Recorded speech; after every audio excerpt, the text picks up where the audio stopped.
guys, it's Jess. Welcome back to my channel. Thanks for stopping by and watching.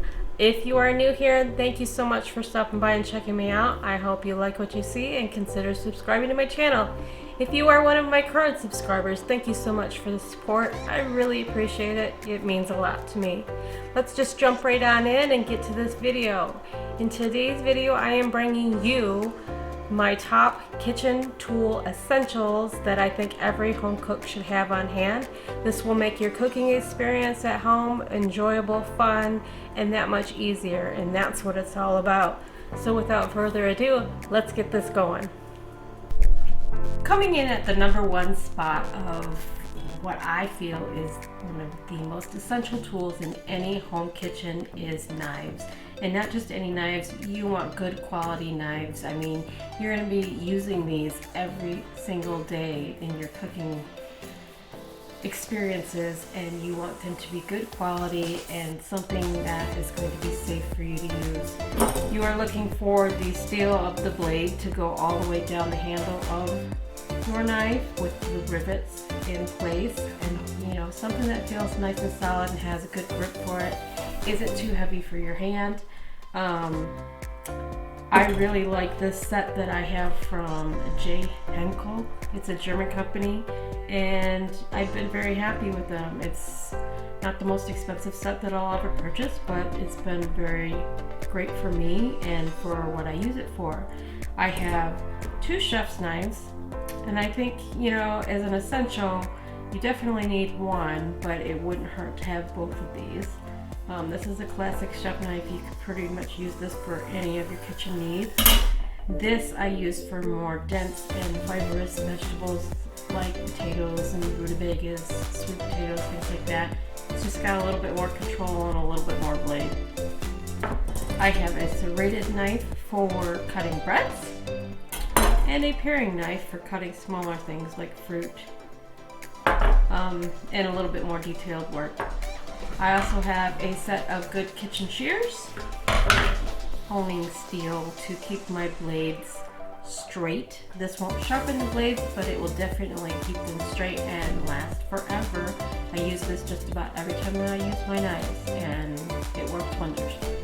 I also think it's essential to have a knife sharpener. Nothing is more unsafe in a kitchen than a dull knife, and it is important to keep your knives in good condition and sharp to avoid injuries, cuts, and all sorts of mishaps. Coming in at the number two spot is like spoons, spatulas, tongs, just basic kitchen utensils that are going to make cooking easier. As you can see, I have a little bit of a selection here, but obviously you don't have to go this big. This is just something that I have acquired over the years of cooking, but I do have some wooden spatulas for cooking on non-stick surfaces. And I also have my plastic as well for that. And again, same going for spatulas.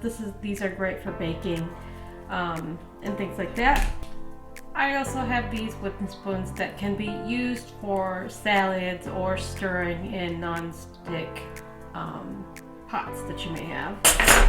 I also have some metal ones for working with, more like serving. And if you're working in like cast iron and things like that, these work great. You can never go wrong with a good set of tongs. These are great for flipping meat, and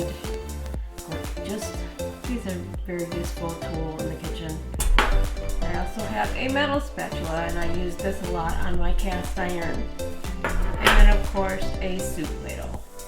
Coming in at the number three spot is skillets. How you're going to cook your majority of your food. Skillets are an important part. I have three different sizes here. One is cast iron and two are non-stick. They both have their pros and cons, but I think they're an essential in any home kitchen. Over here we have cast iron. This is a Lodge cast iron pan, and it is perfect for cooking so many different things. I love using this pan. It's slow to heat up, but once it does, it spreads that heat out evenly along the bottom. And you can get some great like fried chicken and fried potatoes, steak, fish, you name it, you can get it out of here. The only thing that I really wouldn't put in here, I wouldn't fry an egg in here because it's gonna make a mess. That's where this comes in. This is a 8-inch non-stick skillet. This is a Cuisinart. This is a pretty average skillet, but I've been very happy with it. It is non-stick, and I do have to be careful and use my wooden or rubber utensils on here so it doesn't scratch the surface. But this is very great for like frying up eggs, grilled cheese, that kind of thing. Yeah, and crepes. This is really good for crepes. And then over here, I have my green pan, non-stick, much larger skillet. And I love this pan. It is the perfect size. It's got the high edges. It heats really well. It is very non-stick and very durable. It was a little on the expensive side, but I've been very happy with this pan, and I love the fact that it comes with a nice tight fitting lid. I use this for all sorts of things like stir fries, eggs. I use all 3 of these pans multiple times throughout the week, and I love them. And I do feel that, you know, having at least these 2 in the non-stick and then having your 1 cast iron pan is probably all the pans that you're gonna need. Coming in at number 4, we have our saucepans, Dutch oven, stock pot. I think having a good stock pot is essential for making really good soup stocks, vegetable stock, chicken stock, soups in general, stews. I like the fact that it sits up higher so you can make a big batch of whatever it is that you're making. I do have an even extra large one, but I don't think that's necessarily an essential thing. Most people can get away with just having I think this is an 8-quart stock pot. On the flip side of that, I have my 8-quart Dutch oven. I love this thing. This is an enameled cast iron Dutch oven. I love to use this for roasts and again for stews and soups and things like that. I like to use this for things that are going to have to go back into the oven. But also it's very hardy for like things like chili and things, you know, there's just a lot of different uses for both of these. But definitely if something has to go in the oven, definitely use your Dutch oven for just plain soups and stocks and things. that I would use the stock pot. Another thing is just a few varying sizes of saucepans. Here I have a 4-quart, or is this a 4-quart saucepan, and then a 1-quart saucepan. And I do believe that that is pretty much all the saucepans that I need. I do have a few other ones, but I don't necessarily feel that those are essential and aren't necessarily ones that I grab all the time. But out of my kitchen things, these are the 4 that I go to all the time and consider essential in my home kitchen. Alright, we're cruising right along. Coming in at number 5 is mixing bowls. Can't really make a whole lot in the kitchen if you don't have anything to mix it up, so mixing bowls are an essential part. And I do have varying sizes. I have this, which I use for like pancake batters and things that I want to pour things out of. I use this for all sorts of salads and bigger mixing jobs. This I would do for more for like frostings and whips and just smaller things. And this one I usually mix up, like if I'm going to make a meatloaf, I use my metal bowl to mix that up, and it makes cleanup a breeze.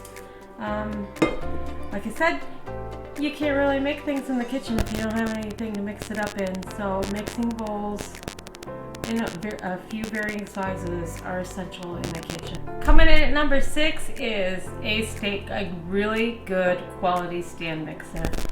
I can't say enough things about this. It comes with 3 attachments, a dough attachment, a whisk, and a regular paddle. It can also have a meat grinder attachment that you can purchase. I love this mixer. I can't say enough good things about it. It gets used all the time.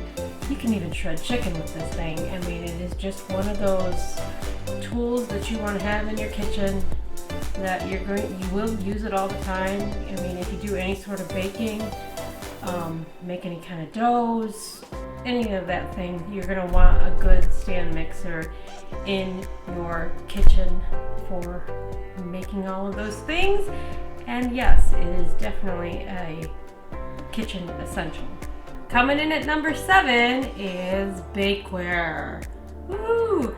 You know, for all those cookies doughs that you're gonna make, you're gonna need good cookie sheets and muffins and cake pans and just things to put in the oven to cook bacon on. Bakeware, this kind of baking sheets and your just regular old bakeware is something that is very essential in any kitchen. And moving on to the number 8 spot, we have crock pots, and I actually have 2 sizes. And depending on what I'm gonna make, will depend on which crock pot I use. If I'm gonna make a roast or something really large, this is the crock pot that I'm gonna go to and do it low and slow all day long, and it's gonna come out beautifully. If I'm doing something like maybe scalloped potatoes and ham, or even a queso dip, or even like a stew, I might go for this one because number one, I don't need as much room, and put it on low and slow and let this do its thing, and it comes out perfect every time. I love crock pots for that very reason. I mean, I can set chicken or roast beef or roast, ham, anything in here and let it just cook on low all day, and it'll be ready for me when I get home. It's a major time saver, and the meals that come out of them are absolutely delicious. Coming in at the number 9 spot is measuring spoons and cups. You can't very well be baking or making recipes without these tools. They're essential. I have 2 glass ones for liquids. I have these for my dry ingredients, and I have my essential measuring spoons. These definitely are worth the investment. They are not very expensive at all, and will definitely help you out in making your culinary visions a success. Coming in at the number 10 spot is a cheese grater and a microplaner. I feel this is an essential. I like to grate up my own cheese. This actually has 4 different sizes. It does have a zester, but I don't really like to use this for zesting. I like to use my microplaner for zesting, and it just comes out better. It's easier to get to, it's easier to clean. This has so many uses, and I'm so glad that I finally broke down and got one of these, because I find it essential for like zesting things, grinding up ginger and nutmeg. I mean, there's just so many uses. You can grate Parmesan cheese with this. It's just really amazing tool, and I do feel this is an essential. Coming in at spot 11 is a good blender or food processor, or both. I do have both, but I have a tendency to go to this a little bit more than my food processor, just because it's easily accessible. My food processor is put away because I don't have room for it. But in any home kitchen, I mean, this is great for making dressings, smoothies, grinding up nuts, making nut milk. It is just very versatile, and it'll make life so much easier if you have a good quality, high-powered blender or food processor. Coming in at the number 12 spot is cutting boards. Nothing is more important than what you're going to be cutting all of your delicious food on. I have a wooden cutting board that I like to use for all of my vegetable prep, and then I have it's a nylon type cutting board for like any type of meat that I might need. Coming in at the 13th spot is strainers. Again, this is one tool that I use all the time, all week long, whether I'm making pasta or whether I'm draining beans or working with teeny tiny grains. I have the mesh strainer for working with the tinier grains and things that are a little bit smaller, and then I have my regular pasta strainer for everything else. It is definitely essential. I can't see myself making pasta or like bean salad or anything like that without it, because it would be a pain in the butt to drain all of those ingredients. And these are definitely an essential in any home kitchen. And coming in, last but not least, in the 14th spot is a digital read meat thermometer. I tell you what, this might be one of the smallest pieces of equipment that you'll have in your kitchen, but it's one of the most important. It is a tool that not only helps you cook your meats and things to the perfect temperature without overcooking them, it also makes sure that you get things like chicken, turkey, and pork, and well, basically all of it to the right temperature so you don't make yourself sick. This is a very cheap investment, but very worth every penny, and is essential in any home kitchen. I really don't care how long you've been cooking, one of these is a lifesaver. And there you have it, guys. That was my 14 kitchen essentials that I think every home cook should have. It just makes life a whole lot easier if you're a beginner. This is a great place to start. Obviously, I have more kitchen utensils and probably could make this list go on forever, because there are more things that I use a lot in my kitchen, but I felt that these were the really most essential things to have if you're getting started, or even if you're not getting started, you just want to know, like, hey, well, why do I need a crock pot, or you know, any of the other stuff. I just feel that those are essential in having a very rounded cooking experience at home. It makes life easier. I really hope you enjoyed this video, and if you did and you got some value out of it, please give it a thumbs up and like this video and leave a comment. Let me know what you think. I will leave links to everything in the description box down below, and you can check them out. And yeah, I hope you all have a great week, and I will see you in the next video. Thanks. Bye.